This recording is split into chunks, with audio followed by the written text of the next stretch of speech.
Fake news, algoritmos, informação instantânea, jornalismo independente.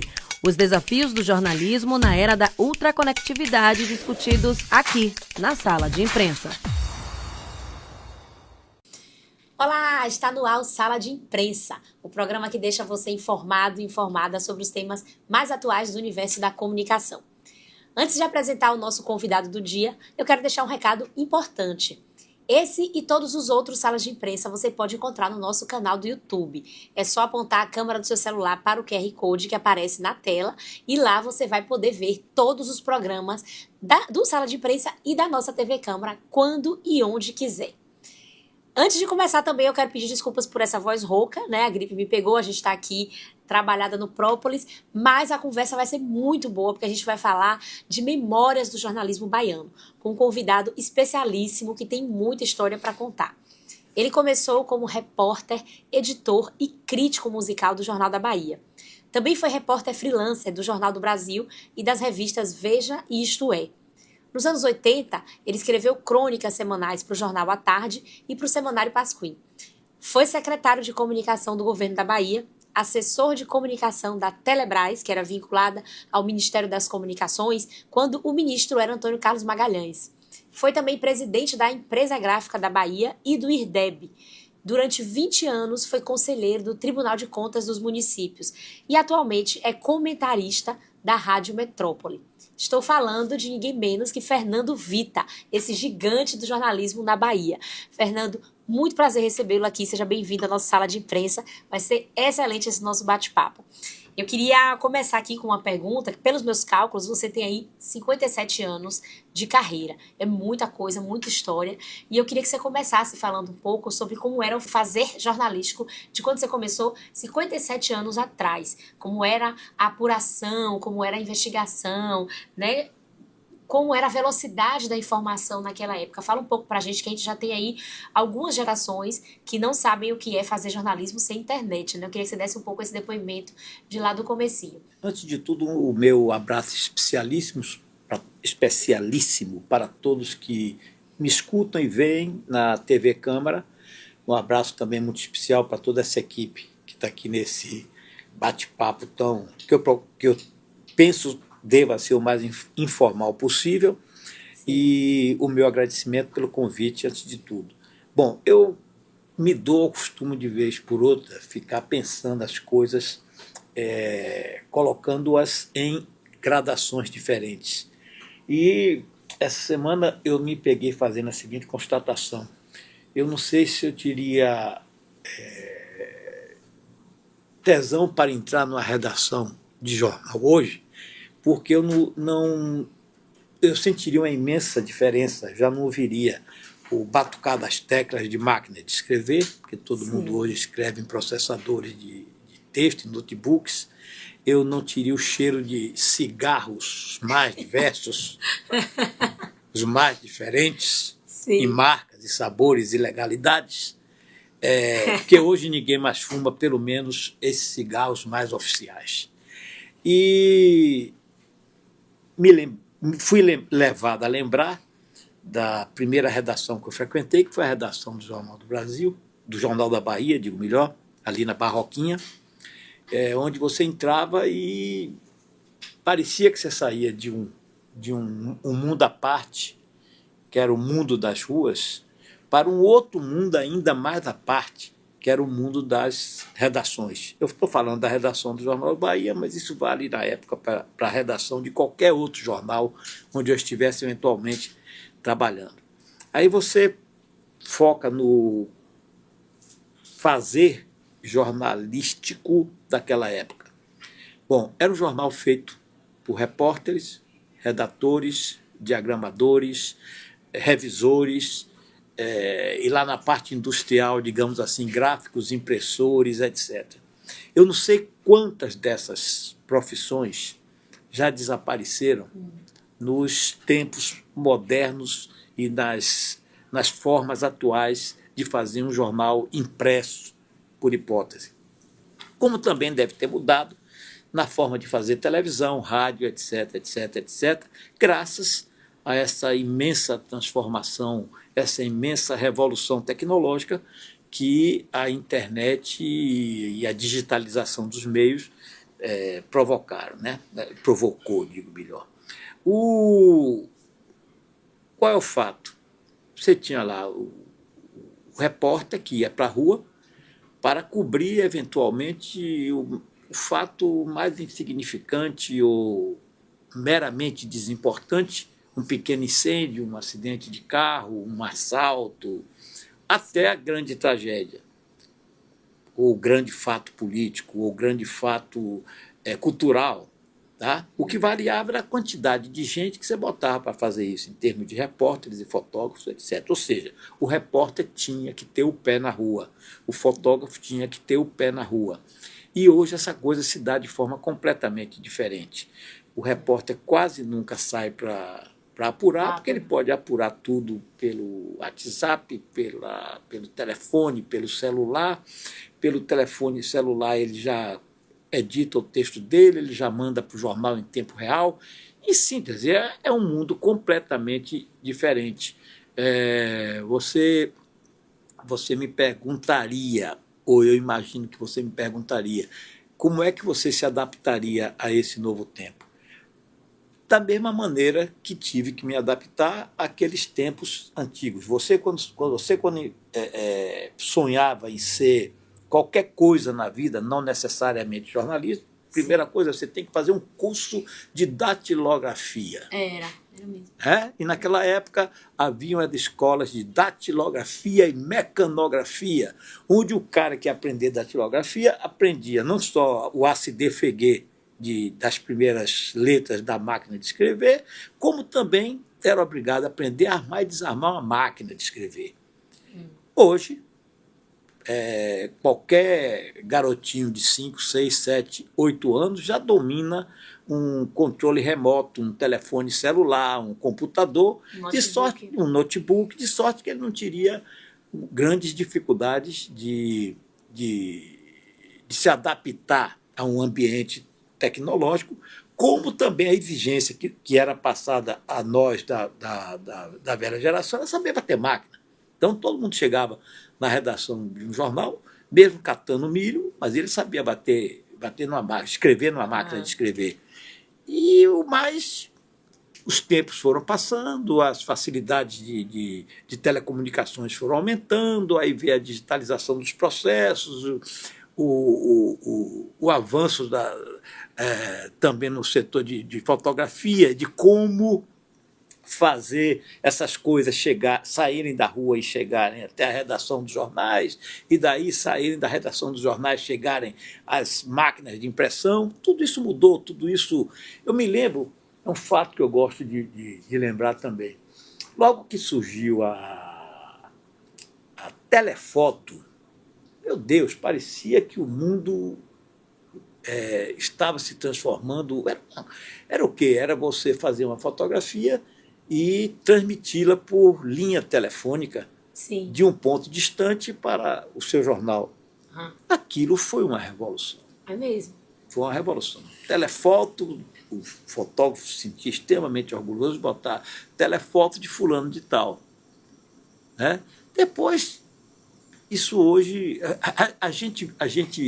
Nós tínhamos um colega de redação, um jornalista de polícia chamado Alberto Miranda, já morreu. Ganhou o prêmio ESSO e além de ser um repórter cavador e um sujeito formidável, era um cara extremamente engraçado. E ele ficava tirando sarro com um fotógrafo que nós tínhamos e que está vivo até hoje, Raimundo de Jesus, porque ele dizia que Raimundo de Jesus foi fazer um jogo do Bahia em Juazeiro e depois o chefe da área esportiva do jornal aqui em Salvador disse: olha, você faz a foto e vai no posto da Telebahia, que era a empresa telefônica da época, para enviar essa foto pelo telefone. E aí o Miranda, que era um sacano, um gozador, contava que nada do fotógrafo voltar, o Raimundo de Jesus, conhecido como Vigota, e que quando abriram a cabine telefônica, estava ele com um monofone de telefone tirando o bocal e tentando empurrar a foto por ali. Mas é o folclore da época. O certo é que as pessoas hoje, os profissionais de imprensa, têm muito mais facilidade, meios de trabalhar do que nós tínhamos à época. Em compensação, as redações já não são tão mais emocionantes, nem ambientes tão gostosos de se viver como eram antigamente. Era um ambiente, digamos assim, havia um romantismo, havia um pouco de poesia, né? Um pouco mais de poesia que vinha do barulho daquelas máquinas, da pressa com que aquelas pessoas tinham que fazer as coisas e do cheiro dos diversos cigarros também. Café também, né? Isso, exatamente. Cigarro, café e outras coisas. Agora, hoje a gente fala muito assim, que a gente vive uma era do jornalismo muito apressado. Né? Você falou aí que as pessoas tinham pressa também naquela época de fazer as coisas. Hoje os jornalistas, eles são pressionados a fazer, tipo, tem site de notícias que você tem tempo para colocar a notícia lá. O site não pode ficar 5 minutos, sei lá, 15 minutos sem atualização. E os jornalistas acabam fazendo a coisa muito apressada e muitas vezes sem apurar, e faz aquele copia e cola e joga lá para poder manter o site atualizado o tempo todo. O impresso hoje já não tem aquela importância de antes, porque, né, tudo está na internet, então é tudo para ontem. As redes sociais estão ali disseminando um monte de mentira, mas conseguem ser mais rápido do que muitos sites de notícia, então isso é valorizado. O senhor acha que essa tecnologia ela ajudou a melhorar mais do que piorou o jornalismo, ou o contrário? Como é que o senhor vê essa revolução tecnológica no jornalismo? Não, eu vejo a revolução tecnológica como uma coisa muito importante de ter acontecido, né? Porque senão nós estaríamos rodando com carros com roda de madeira até hoje. Sim. Mas esse assunto, esse problema que você levanta, realmente, de fato, ocorre. Você tinha um jornalismo mais investigativo, você tinha um jornalismo que apurava mais, né? Apurava, se aprofundava mais nas coisas. Agora, o que a velocidade da comunicação pede é que eu acabe de fazer um pronunciamento importante ou desimportante nesse momento, em 10 minutos, em segundos depois, eu esteja no blog ou no site, sim, ou na edição em tempo real dos jornais, das rádios, da televisão. Mas não tem como você parar essa febre do tempo. Eu não gosto muito de ficar, porque naquele tempo... Não, naquele tempo dizia Jesus aos seus discípulos. Não sou eu que tenho que dizer mais. Na verdade, o bom é o que você tem agora. Agora, como você fazer esse bom agora é outra coisa. Sim. Fazer esse bom melhor agora é outra coisa. Eu ouço muitas críticas assim, de gente que acha que as gerações mais novas fazem um jornalismo preguiçoso, né? Na redação e não apura, e muitas vezes não tem um texto assim tão bem feito. Eu diria que, em certa parte, há razão para isso. Sim. E eu vejo também uma coisa que me chama muita atenção. Você tá sentadinho aqui, aí o seu celular dá um toque, você vê lá, olha, acabou de pousar na Lua a nave tal e tal e tal e tal. Aí você, na sua curiosidade, você já soube do principal, que a nave que estava para pousar, pousou, ótimo.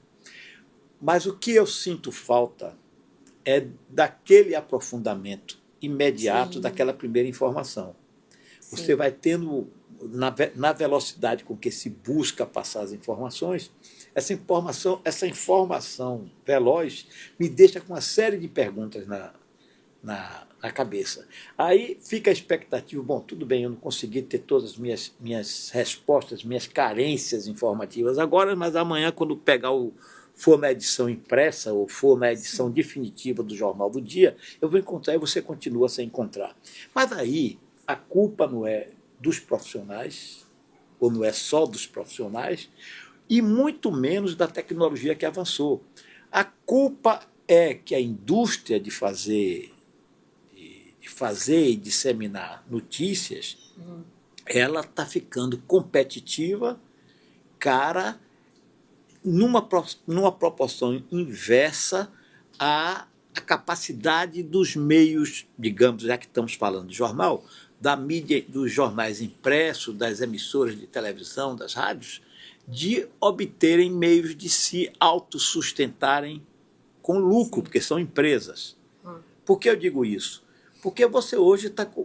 O veicular anúncio, que é a razão de sobrevivência econômica dos conglomerados de comunicação, televisão, rádio, jornal, o que seja, sofre uma imensa concorrência que vai dos influencers aos blogs, aos sites. Então,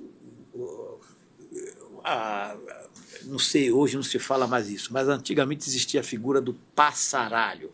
O passaralho era um passarinho que se dizia que passava pelas redações dizimando empregos.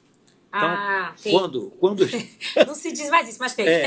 Tem. Antigamente, quando o jornal estava começando a passar por alguma crise provocada por alguma razão, etc., dizia, olha, o passaralho vem aí. Então, o passaralho, mas só que o passaralho passava de 5 em 5 anos, 6 em 6 anos, você tinha as admissões e demissões naturais. Mas o chamado passaralho, que era um pássaro terrível, ele, quando passava, dizimava dezenas de profissionais, jornalistas, fotógrafos, radialistas, etc. Então, o passaralho era uma figura temida, embora rara.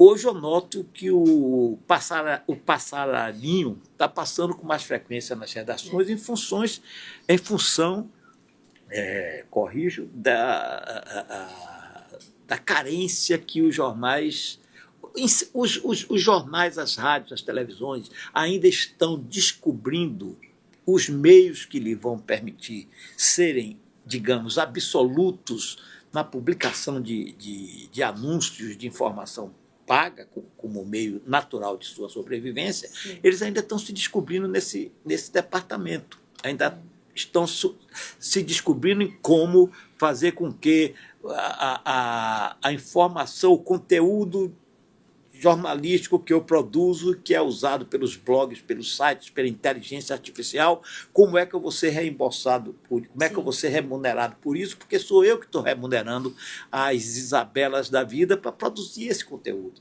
Então, também é uma discussão que é posta à prova hoje, essa que eu ironizei, trazendo a figura, já que estamos falando de coisa antiga, eu sou de fashion, muito embora procure ser pós-moderno, eu fui buscar a figura do passaralho. O passaralho está passando quase todo dia nas redações das rádios, nos jornais, nas televisões.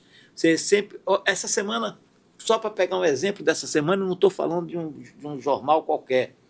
O Renato Terra, que escrevia uma coluna semanal, salvo o melhor juízo, às sextas-feiras para a Folha de São Paulo, a última coluna dele foi ele contando isso, que a coluna dele, de todos os outros caras que escreviam textos mais leves, humorados, na Folha de São Paulo, estavam saindo do Ilustríssima por conta de que o jornal estava com dificuldades, digamos assim, o orçamento do jornal não dava para manter aquela gente. Então você tinha, durante os 7 dias da semana, 7 colunas com textos mais leves. Todas elas desapareceram, sobreviveram só uma, que é de um excelente jornalista de humor português, que me foge o nome agora, e ficou a do Zé Simão, que é Móveis e Utensílios da Folha de São Paulo, porque desde que a Folha de São Paulo existe, Zé Simão escreve lá. Então são essas coisas todas que caminham paralelas com essa modernização, com essa atomização da forma de fazer, de buscar informação e da forma de transportar, veicular, fazer ela chegar ao leitor. Sim. O senhor falou uma coisa aí, que a questão do aprofundamento da notícia. Hoje eu percebo que quem está com essa função, né, de aprofundar mais é a televisão. O senhor não acha, não? Quando a gente vê o Jornal Nacional, por exemplo, um Fantástico da vida, e quando eles dão notícia, todo mundo já sabe. Então eles vão procurar formas de aprofundar e trazer algo novo. Eu concordo com você. Acho que a televisão tem se esforçado muito nessa direção. de tipo assim, já que eu vou ser o último a falar, 8h30 da noite, no caso do Jornal Nacional, e de quase todos os outros telejornais, inclusive dos canais de TV pagas, Sim. de TVs pagas, todos eles se esforçam para, agora que o dia acabou e as coisas, a poeira dos fatos começaram a sentar, eu tenho que dar essa informação da maneira mais completa, de preferência trazendo alguma coisa que só eu vá dar em complementação, para que não fique no ouvinte, no telespectador ou no leitor, aquela sensação, porra, mas eu sabia disso desde de manhã. Então, tem isso também. Mas são tempos absolutamente desafiantes. Esse avanço tecnológico não para. A cada minuto você olha essas câmeras que estão aqui nos filmando, nos gravando. Antigamente eram mastodontes imensos, né? Caixas imensas, pesadas, etc, etc, etc. As coisas todas vão se aperfeiçoando. Esse microfone é menor e mais sensível, provavelmente não tem fio, e vida que segue é assim mesmo. Sim. Nós profissionais, novos ou velhos, ativos ou fora de atividade, é que temos que estar linkados com esse novo tempo para não perdermos o chamado trem da história, ou trem do jornalismo. Você falou no início que eu gravo, hoje eu faço comentários para a Rádio Metrópole. Aqui um exemplo. Eu faço um comentário semanal para a Rádio Metrópole, adoro fazer, mas o que eu mais adoro é a facilidade com que eu resolvo essa missão, porque eu resolvo de qualquer lugar. É mesmo. Eu posso produzir, e produzo muitas das vezes, o texto no meu notebook ou no meu celular, e é este próprio celular onde eu gravo sem grandes mistérios, só preciso que ninguém fique falando alto por perto, leio lá meu texto, gravo meu comentário, pelo celular mesmo já mando ele para a editora na rádio, que pode estar aqui, pode estar no Japão, pode estar onde quer que seja. Então isso é muito bom também. É mesmo. Mas, voltando ao começo, sinto a saudade imensa daquelas redações daquele tempo. É saudosismo, prometi não falar daquele tempo, terminei falando, mas é isso mesmo, a saudade que dá. Agora, você acha que naquele tempo, né, tinha uma facilidade maior de controlar o que era dito, o que a imprensa dizia? Porque quando a gente estuda comunicação, a gente estuda a Agenda 7, né, que é digamos assim, o jornalista, ele tem esse papel de escolher o que as pessoas vão debater. Alguns assuntos são propositalmente esquecidos, colocados de lado, e outros são propositalmente ressaltados. Você acha que naquele tempo era mais fácil fazer isso, né, segurar informações ou divulgar coisas, do que hoje? Porque hoje todo mundo com o celular na mão pode ser um jornalista. Então, Sim. nem sempre você consegue. Não resta dúvida. Além, digamos assim, no tempo que eu fazia jornal, além das dificuldades naturais que você tinha com a censura, porque eu fiz o meu período de jornalismo todo praticamente sob as garras da ditadura que veio do golpe de 64. Foram 21 anos.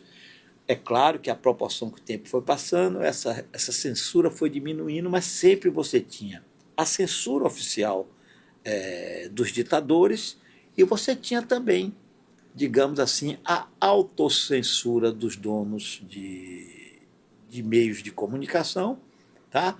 Por mais que adverso à autocensura fossem seus profissionais.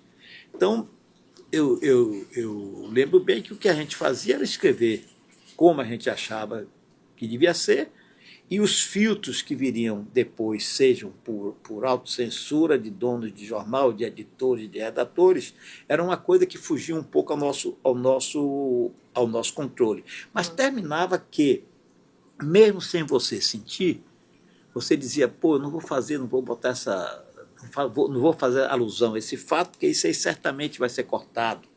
Também isso existia. Tinha muito, né? Temos que ser realistas. Mas a verdade é que hoje, essa disponibilidade, todo mundo hoje é dono de sua rádio, de seu jornal e de sua televisão, porque desde que tem um celular razoavelmente esperto, smart. Sim. Ele faz o que ele quer, ele produz conteúdo, ele divulga, difunde ideias, por mais absurdas que elas sejam. Aquilo que você resolve, aquilo que nascia na mesa dos bares, nas mesas dos restaurantes, nas salas de aula, e motivar uma discussão, hoje saem da internet, do celular.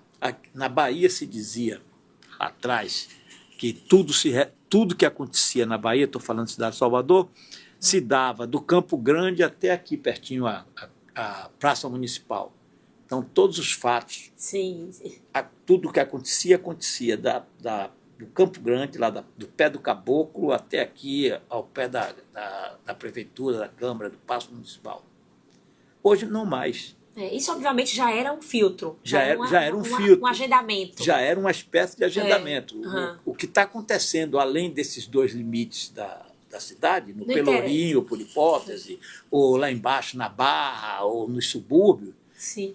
dizia muito pouco, porque se dizia que tudo estava... O que acontecia importante estava do Campo Grande até aqui a Praça Municipal. Hoje não mais. Sim. Hoje eu estou aqui conversando com você, daqui a pouco vai pintar aí um plim-plim qualquer, que não vai ser da Globo, mas que vai dizer que lá no Jebe-Jebe da Baixa da Égua, do interior da fronteira da Bahia com Goiás ou qualquer coisa, caiu um avião ou pousou um helicóptero, e síntese, essas coisas todas. Sim. Então, isso não tem como você fugir dessa realidade. É. Agora, quando teve essa transição do analógico, digamos assim, para o digital, né? Que as redações deixaram de ter máquinas de datilografar, todo mundo começou a trabalhar em computadores e tal. O senhor estava em redação nessa época? Tá. Como é que foi essa transição? Eu não estava exatamente em redação, mas estava... Até porque eu não fiz outra coisa na vida toda até agora, e não tenho mais tempo de fazer nada de mais novo, senão mexer com essas coisas de comunicação. Então, eu tenho dois fatos bem marcantes. Quando eu estava comandando a assessoria, a gerência de comunicação do sistema Telebrás, lá em Brasília, foi quando, pela primeira vez, eu me vi diante de um terminal de computador para escrever. Que era o que? Era um processador de texto, um troço parecendo um televisor, inclusive, em Sim. profundidade, telinha pequena, verdinha e tal, que você produzia só para produzir texto, não para corrigir, para nada, só para produzir, não tinha nenhum recurso. Você escrevia como se estivesse escrevendo numa máquina de escrever, e ele gravava tudo que você escrevesse num disco flexível deste tamanho. Né? Sim. E dali é que você tinha o conteúdo para botar no papel, imprimir, etc. Eu achava aquilo ali, meu Deus, céu, o melhor dos mundos. E de lá para cá não parou de evoluir. Em 1995, quando eu cheguei no IRDEB, em 1991, quando eu cheguei no IRDEB, o IRDEB inteiro tinha um único computador no departamento de recursos humanos do órgão. Tinha um único computador. Ninguém escrevia em computador, era máquina de escrever, caneta, etc. Ora, eu estava vindo de uma Telebrás onde o uso dos processadores, dos computadores, já estava bem disseminada. E aí a gente foi fazendo isso, foi informatizando o IRDEB, foi informatizando a empresa gráfica da Bahia, que também já tinha dado os passos avançados mais até do que o IRDEB nessa direção. E quando eu cheguei na AGECOM, que era a Assessoria Geral de Comunicação do governo, início do governo Paulo Souto, o grande avanço é que a AGECOM já não tinha máquinas de escrever normais, já tinha máquinas de escrever elétricas. Eu digo, porra, máquina de escrever elétrica com avanço, isso não existe. Isso aqui tem que ser todo, que não em notebooks, que eram mais raros na época, mas em computadores ligados em rede, isso se fez. Então são chamados caminhos irreversíveis. Sim. Que você tem que percorrer para não ficar para trás. Mas teve muita resistência dos jornalistas, o senhor percebeu? Olha, eu tive um único camarada que disse assim, não vou acertar escrever nesse negócio nunca, eu não me adapto e tal, ppp. coincidentemente, foi meu primeiro chefe de reportagem, um dos melhores jornalistas que a Bahia tem, porque está vivo ainda, velhinho, mas está vivo, Gilson Nascimento. Gilson dizia, não vou me adaptar a isso, não vou jamais escrever em computador, que isso é uma droga, que eu quero minha máquina e tal. E nos primeiros dias ele ficava com a maquininha do lado e o computador do outro. E ele já tinha sido resistente à máquina elétrica, porque ele achava que o barulho daquela máquina, daquelas esferinhas rodando, não soava bem aos bons ouvidos de músico dele. Em coisas de poucas semanas, não havia ninguém mais aficionado a um terminal de computador do que Gilson Nascimento. Olha só. Todos que de alguma forma apresentaram alguma resistência foram seduzidos magnificamente por essa mulher lindíssima que é a tecnologia. Então, todos foram, porque realmente... Quer ver outra coisa que eu gosto muito de falar? A tecnologia transformou o ato de escrever numa atividade lúdica, que não era quando você fazia com as máquinas. Porque o que é que diferenciava os velhos repórteres, como eu, os velhos redatores, era o texto limpo. E o texto limpo era o quê? Era um texto sem rasuras. Sim. E era impossível você fazer isso com máquina de escrever. Porque você tinha que ficar... Errava uma palavra ou repetia uma palavra, queria tirar, você ficava teclando a teclinha X para apagar aquilo ali, e aí depois riscava em cima, emendava na mão. Então, o repórter é considerado porreta, o redator considerado porreta, era aquele cara que ao final do texto entregava as laudas limpinhas, tudo bonitinho, tipo assim, maravilhosas, né? E hoje você não precisa fazer nada disso. Os computadores se autocorrigem, lhe mostram quando você está escrevendo errado. Se você quiser usar aplicativos de revisão, você mesmo já faz revisão. Foi aí que no início eu disse que muitas das profissões, das funções dentro de um jornal impresso, de uma rádio de televisão, foram engolidas por essas novas tecnologias. Porque atividades que prescindiam de 10, 20 pessoas para fazer, o próprio produtor da informação, ele mesmo já faz. Antes eu fazia um texto, acabava de escrever, passava para o editor de minha área, que passava para um redator, que ia adaptar aquele texto. Hoje não acontece mais nada, que depois ia para o revisor, que depois ia para o gráfico. Hoje o texto sai direto para a última unidade, que é a unidade de impressão do jornal. Corrigido, editado, o site, melhor ainda. Fernando, vamos fazer um rápido intervalo? Vamos. A gente vai beber uma aguinha.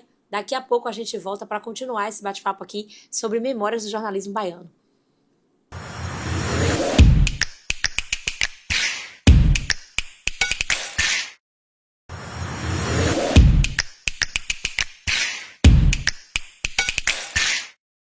Estamos de volta com Sala de Imprensa. Hoje a gente está conversando com o Fernando Vita, esse grande jornalista baiano aqui, que tem 57 anos de carreira como jornalista, redator, cronista, colunista, também foi assessor de imprensa, também foi gestor de comunicação, tem uma carreira diversa. E a gente está aqui fazendo algumas memórias, relembrando, né, algumas coisas do jornalismo raiz, aquele jornalismo baiano lá do passado.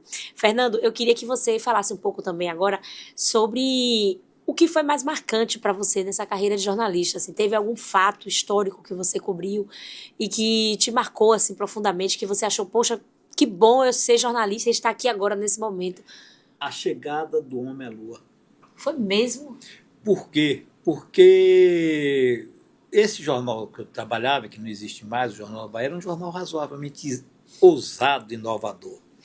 E o Jornal da Bahia escolhia, assim, momentos especiais da história para cuspir edições extras. Sim. Ele era um matutino, o jornal ia para a rua 4 horas da manhã e o jornal fazia edições extras quando achava que algum fato memorável justificava.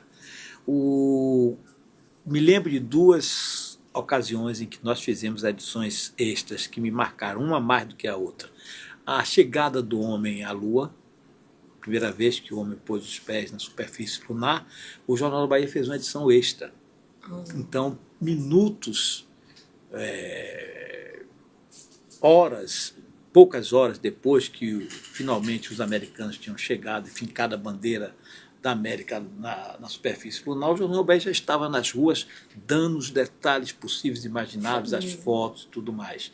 Então, digamos assim, foi um esforço. Eu imagino. Para uma época que não tinha tanta tecnologia, mas já tinha radiofoto, já tinha teletipo, já tinha telex. Então foi um trabalho conjunto onde toda a equipe se envolveu para, poucas horas depois, não esperar o dia seguinte para contar que o homem tinha chegado à Lua. Então nós fizemos isso, botamos a edição na rua e depois fomos comer sarapatel dentro da redação mesmo. E tomar cerveja, obviamente. Dentro da redação mesmo, não precisa sair. Exatamente. E qual foi o outro? Você falou foram duas edições. Quando o Brasil ganhou a Copa do Mundo de 70, sim.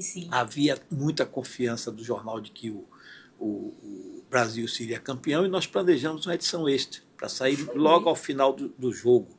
Mas com a seguinte condição: se o Brasil não ganhasse a Copa, não tinha edição extra, mas se o Brasil ganhasse a Copa, tinha edição extra. E também foi outro marco fantástico, foi essa edição extra sobre a vitória do Brasil na Copa de 70. E aí foi um trabalho de muita fé também, muita né? Gente, fé e paixão. Muita gente ali colado. Me lembro que a chegada do homem à Lua, salvo o melhor juízo, se deu em um dia de domingo, então estávamos todos lá esperando a hora de acontecer e acompanhando minuto a minuto de cada atividade. Foi um trabalho muito bonito. Hoje, isso aí seria o quê? Nada. Os meninos brincaram aí, não tinha nem espaço para uma edição extra, porque a gente acompanharia ao vivo. Ao vivo, né? Mas naquela época foi um feito jornalístico muito bonito. Que bom, velho. Eu queria agora falar de alguns momentos históricos, né? Aqui na Bahia, especificamente, no nosso contexto local. Queria que o senhor falasse para a gente um pouco sobre o que viveu nessa época como jornalista. Em alguns momentos o senhor estava já como assessor, né? Mas como foi acompanhar isso assim de perto? Primeiro, quando o senhor começou a trabalhar, era na época da ditadura, né? Então não tem como a gente não falar sobre ser jornalista na ditadura militar. Como foi isso para o senhor? Foi um período muito sofrido. Eu tinha falado lá atrás sobre a questão da censura, mas foi um período ainda mais sofrido, porque no caso do Jornal da Bahia, o Jornal da Bahia, que foi fundado por um comunista chamado João da Costa Falcão, idealista, um comunista rico, só aí já tem uma diferença muito grande. Ele fundou o Jornal da Bahia para ser um jornal, digamos assim, mais à esquerda, substituindo os jornais anteriores que tinham sido fechados por questões ideológicas. Então o Jornal da Bahia era um jornal, hoje seria dito de centro-esquerda, mas naquela época ele achava-se que ali era o jornal dos esquerdistas. E o Jornal da Bahia abrigava lá em sua redação muitos dos camaradas que estavam dos movimentos estudantis, dos movimentos universitários, e que de alguma forma tinham que fugir de suas terras e vinham para a Bahia. Então o Jornal da Bahia abrigava essa galera lá como profissionais, como repórteres, como redatores, como revisores. Né? Muita gente que tinha perdido inclusive seus empregos por conta do golpe, arranjava abrigo lá. Depois outros que foram cumprir penas por questões ideológicas e que saíam da cadeia e iam trabalhar lá. E algumas vezes a gente teve que acompanhar com muita tristeza, eu não vou fulanizar, o namorado da jornalista fulana que foi morto pela ditadura em tal lugar assim. O desaparecido fulano que era primo carnal de fulano, em síntese. Foram tempos na ditadura, a marca que além de tudo mais que marcou de um modo geral todo mundo, no caso eu dentro de uma redação, o que mais amargou trouxe foi ter que acompanhar às vezes de muito perto esses dramas. Imagina, deve ser muito tenso assim.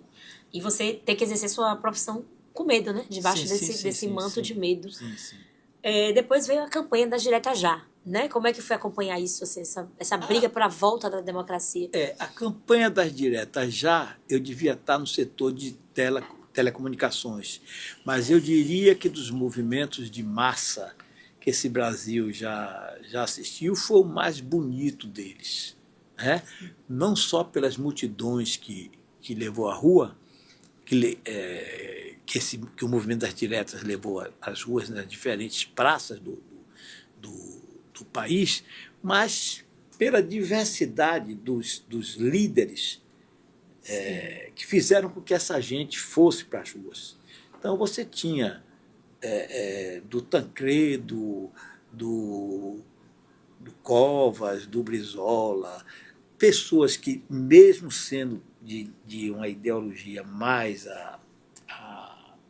umas mais à esquerda do que outras, conseguiram harmonizar seus interesses políticos, suas convicções ideológicas e juntar esses interesses, essas convicções, de uma forma, digamos assim, voltada para um objetivo comum, que era fazer com que se voltasse a ter eleições diretas no país. Se você for olhar bem, você teve, como agora nesse último movimento de rua que se fez contra a anistia, contra a lei a PEC da bandidagem. A PEC da bandidagem, etc. Você teve naquela época uma conjunção de interesses de fontes diferentes, da classe artística, da classe intelectual e dos políticos também. Você tinha no mesmo palanque gente tipo Brizola e Antônio Carlos.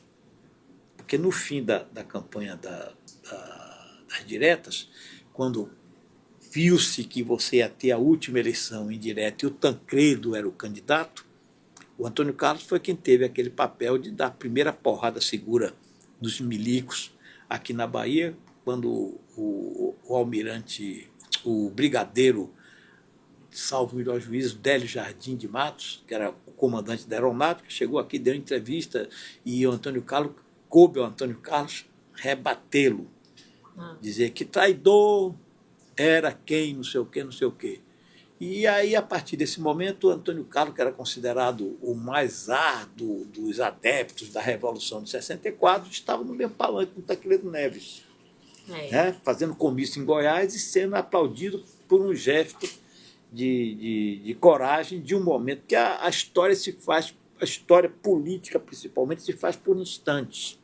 A gente aprende na escola que a independência do Brasil veio daquele grito que Dom Pedro puxou a espada, independência ou morte. Então a gente sintetiza tudo naquele gesto que ninguém sabe se deu daquela maneira e não se deu daquela maneira. Foi diferente, mas fica o símbolo. Na luta pelas diretas, do canto de Fafá de Belém cantando o hino nacional, ao Antônio Carlos dizendo que o Délio Jardim de Matos, comandante supremo da aeronáutica no Brasil, era um brigadeiro de faz de conta, porque andava de asa delta em Brasília e caiu com a asa delta. Então, a história é feita desses primeiros gestos, desses pequenos gestos, porque naquela época ninguém ousava dizer nada de um porreta desse. Era de um militar, pois é. E quando esse militar veio aqui à Bahia e chamou Antônio Carlos de traidor, porque estava traindo o candidato da chamada ditadura, que era o Maluf, o Antônio Carlos fez, não, traidor é quem apoia um corrupto, não sei o quê. Então o cara, num gesto de coragem, alguns dizem, não, mas o Antônio Carlos ali, com a visão que ele tinha, já estava enxergando que a ditadura estava chegando aos seus estertores. Claro, se ele enxergou isso, ótimo, mas se não enxergou também, não deixou de, enxergando ou não deixou de ser um ato de coragem para aquele momento, né? Sim. Uma outra coisa que marcou aqui o estado da Bahia foi a eleição de Valdir Pires, em 1986, como o primeiro governador eleito pelo povo pós-ditadura, se eu não me engano, né? Foi o primeiro.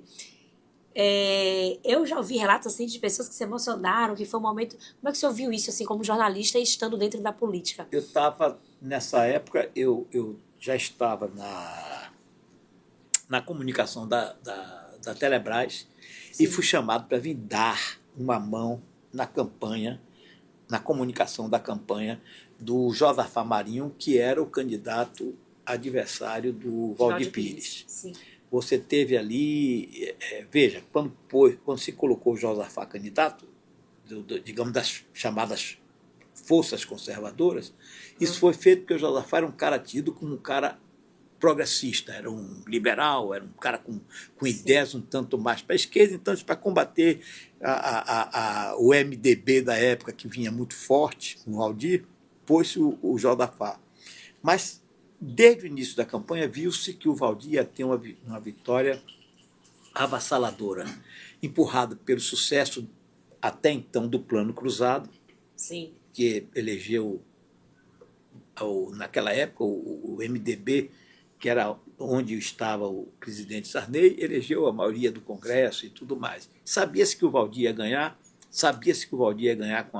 com uma expressiva maioria de votos, mas o que me chamou a atenção daquela campanha foi a beleza a beleza do civismo que se pôs nela, a começar pela denominação governo da mudança. Mudança naquela época, como hoje, é sempre uma palavra muito santa, muito sábia, muito gostosa de ouvir. E o governo da mudança, a campanha do governo da mudança, do Valdir, foi uma campanha muito bem feita, comandada por um cara que morreu sábado passado, Sérgio Amado. Sim, era um dos tocadores da campanha, ele, Geraldo Walter, que também já morreu tem algum tempo, e você pegava aquela campanha do jingle de campanha, as pecinhas publicitárias, as praguinhas, tudo mais, era uma coisa muito bem feita. O jingle da campanha era do Valtinho Queiroz Júnior, que está vivo aí hoje, um dos maiores jinglistas desse país. Foi uma campanha muito bonita. E do outro lado você tinha a comunicação feita por Duda Mendonça, também já morto, e que estava começando praticamente ali, ou um pouco antes, a sua atividade de, digamos, marqueteiro político. Vem daí, dessa primeira campanha do governo da mudança, Valdir contra Josafá, a imensa lavra de grandes comunicadores políticos que a Bahia tem, que fazem sucesso até hoje, Brasil afora. Não quero citar nomes para não cometer injustiças, mas João Santana, o próprio Sérgio, que faleceu a semana passada, Marcelo Simões, Duda Mendonça, Fernando de Barros, Alexandre Augusto, tantos. Onde você vai no Brasil, Chico Kertes, e onde você vai no Brasil Chico fora... Kertes, 86? Não, estou falando que veio daí uma sim, geração de excelentes profissionais que até hoje fazem campanhas políticas mundo afora. Você pega aqui na América Latina, Argentina, etc., sempre estão vindo buscar esses caras aqui no Brasil, e os baianos têm uma certa influência não só na formação dessa cultura de marketing político, mas no jeito de fazer esse marketing, né? Um jeitinho mais abusado, mais libertino, mais solto, né? Há milhares de exemplos aí em campanhas de diferentes partidos, de diferentes candidatos. Sim, é isso. E aí depois que ele conseguiu se eleger em 86, 2 anos depois ele saiu, né? Ele saiu, entrou o Nilo Coelho, que era seu vice, porque o Valdir talvez não acreditava muito que poderia ser o futuro presidente da República. Nem ele, nem o Ulisses, que queriam na primeira eleição direta para presidente, né? Foi um fiasco a chapa, e isso possibilitou que o Antônio Carlos voltasse a tomar o poder. Isso que eu queria saber, como é que foi essa volta de ACM em 1990? Aí você já teve uma coisa diferente, porque aí foi a campanha do Antônio Carlos, digamos, na nossa área, na nossa especialização de comunicação, a campanha do Antônio Carlos foi uma campanha revolucionária, tanto quanto foi a campanha do Valdir 4 anos atrás, porque o Antônio Carlos trouxe primeiro um jingle poderosíssimo, que era o ACM Meu Amor, do Vevé Calazans com Jerônimo, que é um jingle tão poderoso que até hoje... Passou anos. Ainda passa. O Neto, na última campanha, fez umas adaptações dele, usou também, e vida que segue. Mas foi uma campanha muito inovadora. Me lembro que utilizaram-se na época uns bonecos que representavam os candidatos. Em síntese, naquela época você fazia com marketing político. Você queria, você esculhambava quem você quisesse. Não tinha muita lei, né? E não tinha muita lei de regulação e tal. E também foi uma campanha muito, muito inovadora, né? Para o bem e para o mal. Sim. Eu queria saber um pouco também sobre as suas diferentes atuações, né? Você foi jornalista de redação, você foi assessor de comunicação, você foi secretário de comunicação do Estado, você foi presidente do IRDEB. São experiências muito diferentes dentro do campo da comunicação. Né? Você esteve do lado da notícia, do lado da gestão, do lado da assessoria. Poder atuar nesses campos tão diferentes, assim, te trouxe alguma vantagem? O que você trouxe? O que você acha que isso te trouxe de bom assim, na sua carreira? Isso trouxe de bom para mim um aprendizado, uma complementação, porque eu sempre tive uma preocupação desde a primeira equipe que eu chefiei foi a equipe de repórter do Jornal da Bahia. Então eu ficava muito feliz quando eu tinha perto de mim os caras que eram melhores do que eu. Sim. Isso me dava uma imensa alegria ter tido João Santana como meu repórter, ter tido tanta e tanta gente de imensa qualidade trabalhando ali perto, longe de ser ameaças, eram pessoas que me enriqueciam. E isso eu procurei fazer em todas as equipes que eu formei, em todos os lugares que eu trabalhei. Quando eu saí do jornalismo diário, fui para a Telebahia, eu procurei os melhores caras e as melhores caras que tinham aí na comunicação e levei para lá. Eram pessoas extremamente mais competentes do que eu. Quando eu fui para a Telebrás, saí da Telebahia, fui emprestado pela Telebahia para a Telebrás, fiz a mesma coisa lá. Quando eu voltei para cá, para o IRDEB, para a empresa gráfica, eu tinha as melhores pessoas do meu lado. Eu sempre disse, olha, eu não sei fazer não, eu sei mandar e sei pensar. Quem sabe fazer são vocês. E dava extrema liberdade para que as pessoas ousassem e fizessem e inovassem. Né? Ainda brincava com elas, façam tudo o que vocês quiserem, só não façam o que eu não quero que vocês façam. Brincando, logicamente. Sim. Mas, graças a Deus, nessas todas as áreas em que eu estive, na comunicação, eu sempre procurei me cercar do melhor. Ter por perto a gente mais competente, alguém que me complementasse. Né? Sim. Aí todos eles, por bondade, por coisa, não, mas a gente está aprendendo com você também. Porra nenhuma, eu que estava aprendendo, estava me reciclando sem pagar cursinho. E você não tocou o assunto, mas na minha última etapa profissional, que foram os 20 anos de tribunal, o gabinete que eu formei para trabalhar comigo, a equipe que eu formei para trabalhar comigo, sempre foi a equipe jovem da melhor qualidade, os melhores contadores, os melhores advogados, os melhores auditores. E isso eu acho que é primeiro um segredo de te manter eternamente bem com você mesmo. Ter a sensação de, não, estou seguro que eu estou... alguma coisa pode dar errado, mas essa alguma coisa está nas mãos de alguém que tem tudo para fazer as coisas certas. Sim. E fazer bem feitas, e fazer melhor, e fazer inovando. Isso eu busquei sempre. Isso me dá uma satisfação muito grande, porque onde eu chego depois, eu encontro. Eu trabalhei com você não sei aonde e tal. Eu vi isso aqui. Se eu chegando, quase todo mundo já trabalhou com o senhor. É gente que trabalhou comigo. Uma outra alegria, eu sempre digo assim, quando foi, meu Deus? Eu fui fazer a apresentação, fui fazer um texto de apresentação para o último livro que eu lancei. Aí eu fiz lá uma coisa assim, que eu disse assim, peço saúdo às autoridades da imprensa e o povo em geral, e peço licença para apresentar os meus amigos e até aos eventuais inimigos, coisa que eu não acredito que tenha, mas se tiver, a eles também. Então você vai levando a vida assim e você vai sendo feliz. É mesmo. E o senhor é muito querido. Muito querido. Obrigado. Muitas pessoas, inclusive, quando a gente já estava negociando essa entrevista, eu recebi de outras pessoas indicação, entrevista Fernando Vita, entrevista Fernando já está na lista, gente, já está na lista.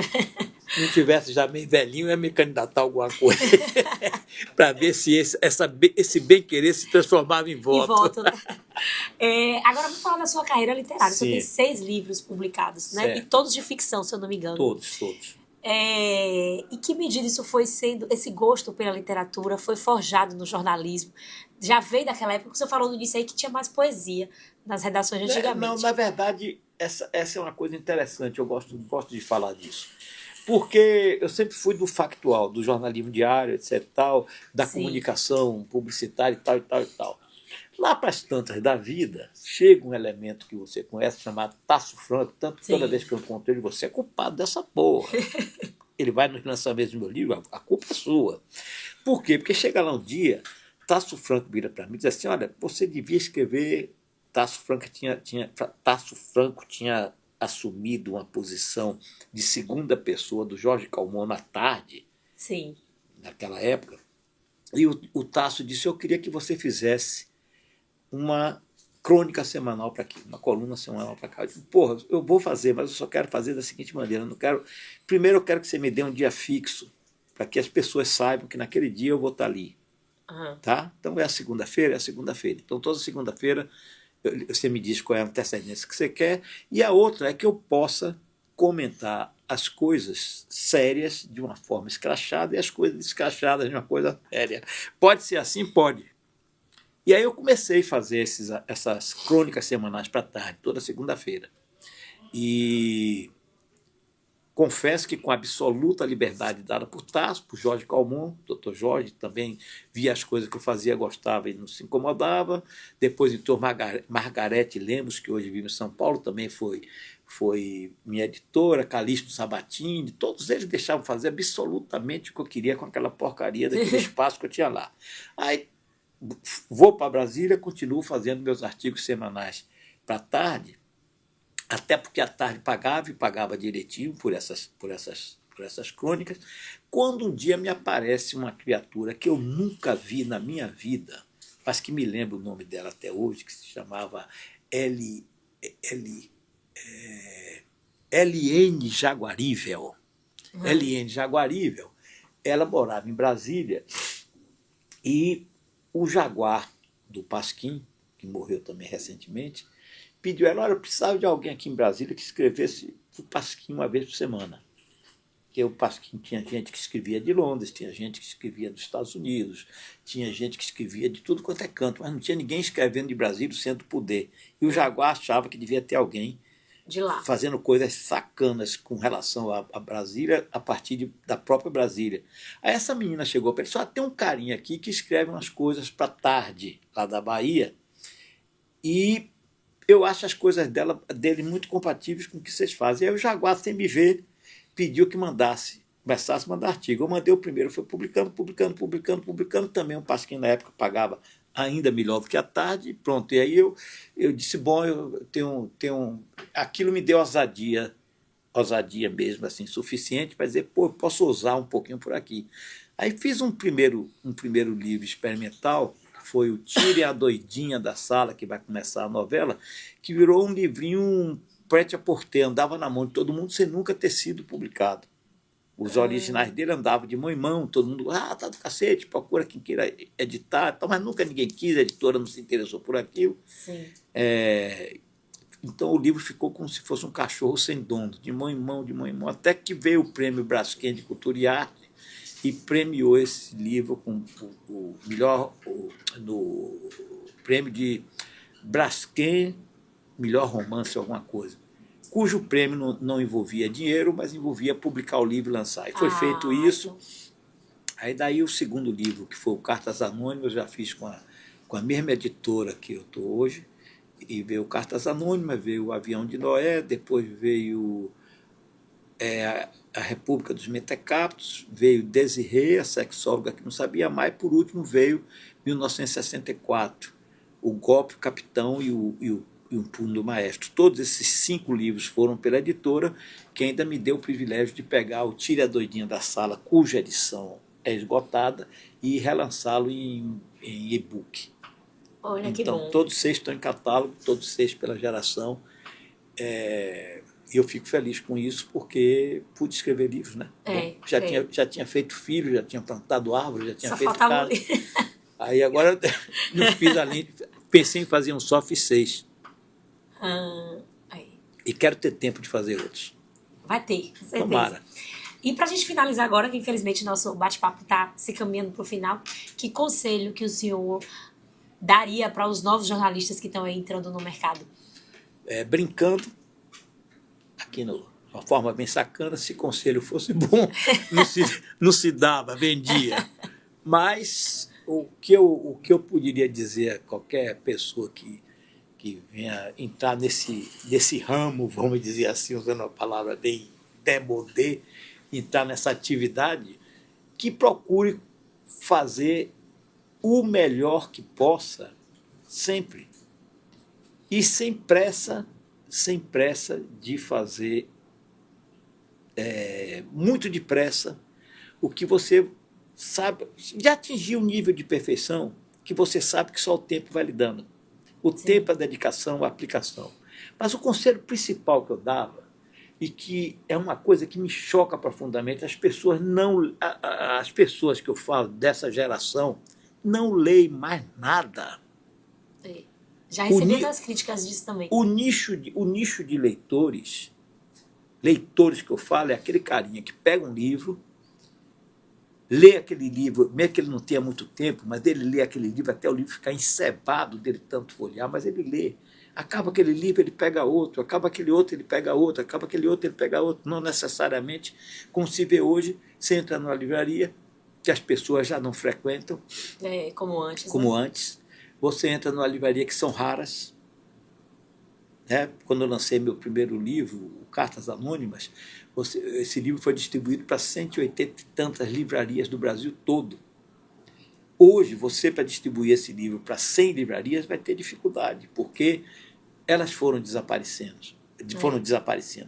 Você vê que só de uma cacetada, Saraiva fechou 80 lojas. A Cultura fechou outra cacetada. A La Selva, idem. As pessoas não estão lendo. E o que me causa mais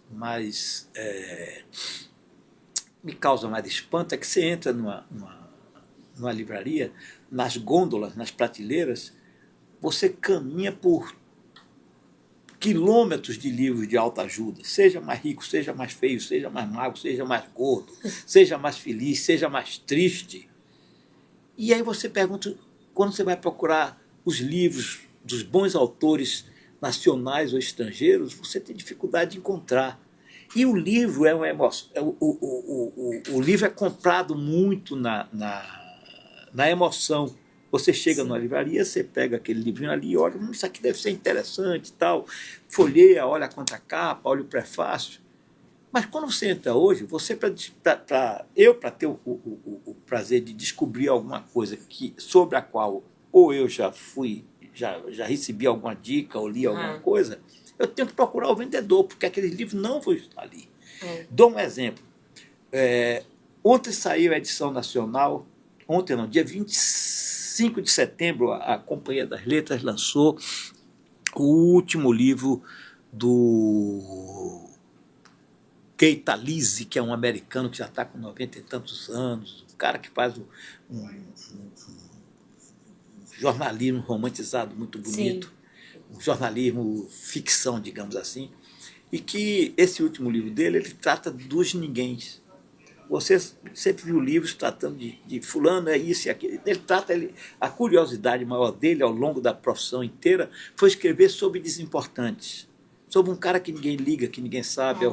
E esse livro foi um livro que eu li, a edição. Esse livro foi lançado nos Estados Unidos em 2023, eu li com alguma dificuldade, óbvio, mas eu li na sua edição. Tal é a minha curiosidade, eu li na edição em inglês. Esse livro chegou aqui agora. Chega em qualquer livraria, eu lhe desafio que você chegar em qualquer livraria daqui, você encontrar ele exposto. E se você chegar e perguntar a qualquer vendedor de livro de uma dessas livrarias, você tem o que aí do Keita Lise? O cara não vai saber nem quem é. Como também eu cheguei uma vez numa casa de CDs, naquela época tinha CDs, o Tom Zé, nosso conterrâneo Tom Zé, tinha lançado o seu disco mais revolucionário, o defeito de fabricação. Aí eu procurei, tinha lido, adoro o trabalho de Tom Zé, disse, vou procurar esse disco, você não achava aqui na Bahia. Cheguei em Brasília, aí tive uma grande decepção, porque eu cheguei no aeroporto, perguntei para o cara, na loja de disco do aeroporto, meu amigo, você tem aí do Tom Zé? O cara, Tom o quê? E eu aí já vi que não ia ter sucesso. Né? Eu digo, Tom Zé, meu amigo, nunca vi falar desse cara. Eu digo, pois é. Cheguei nos Estados Unidos, em Washington, estava a trabalho, fui no shopping center, primeiro carinha que eu achei ali na loja de discos, falei do Tom Zé, o cara, como não? Aí, me recitou todos os discos de Tom Zé que ele tinha. Olha. Inclusive eu estudando samba. É o que está acontecendo, é o que está acontecendo hoje nas livrarias. Aqui pertinho, em Salvador, dos anos 60, tinha a livraria Civilização Brasileira. Cada vendedor daquele era um leitor. Eu peguei essa época da Civilização. Então, hoje não existe mais isso. Isso, para mim, é uma coisa que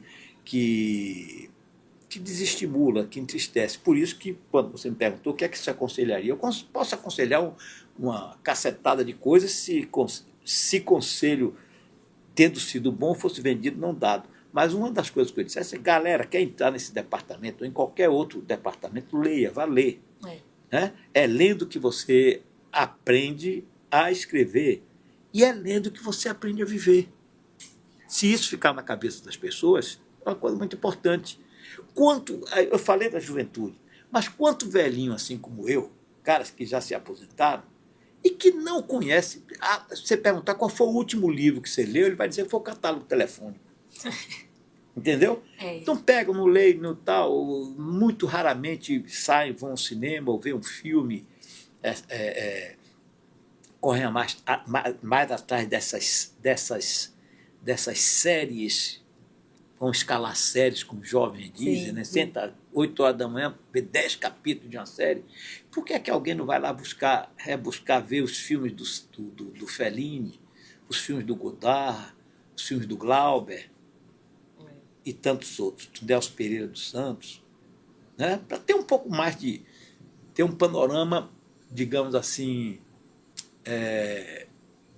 menos atual a esses tempos tão modernos, mas certamente um panorama enriquecedor para qualquer coisa que você queira fazer na vida, repito, inclusive viver.